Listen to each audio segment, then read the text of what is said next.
This is a terribly sad story from the Queensland gas fields. The family that we're going to see here is living right next to the headquarters of one of the big coal seam gas companies here on the Western Downs, and is completely surrounded by gas fields. Other families have been bought out by the company, QGC.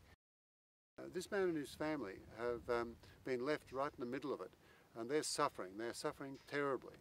This family desperately needs to be relocated from here, in recognition that this is the sort of intolerable suffering that should not be inflicted on anybody.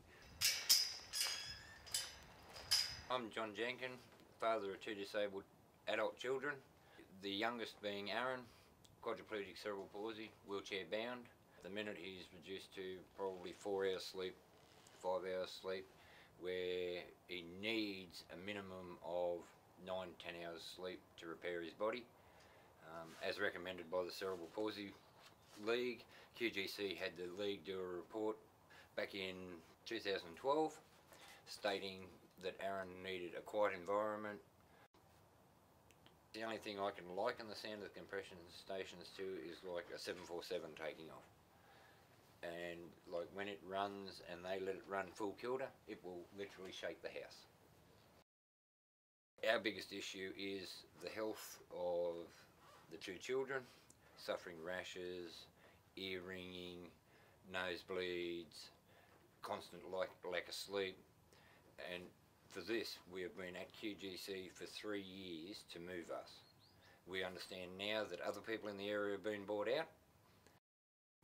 We've been to QGC, cap in hand, and asked repeatedly, this is impacting on our family, it is impacting on my children.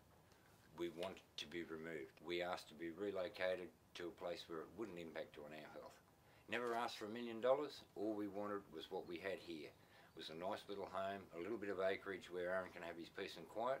It's going to get a lot worse. There's going to be a well 500 metres straight out there. It'll be 500 metres outside the kitchen window. And the next one will be 800 metres from basically the house. Another one straight in here, I think they said it's about 900 metres away. There's another 2 or 3 going in over the back here, which will be up to 700 metres away. So basically we'll be completely surrounded. I've got a reply back from their lawyers of an offer of $100,000 to do some sound mitigation, and that would be the final offer. It would not vary. They had no intentions of buying us out, not then and not in the future.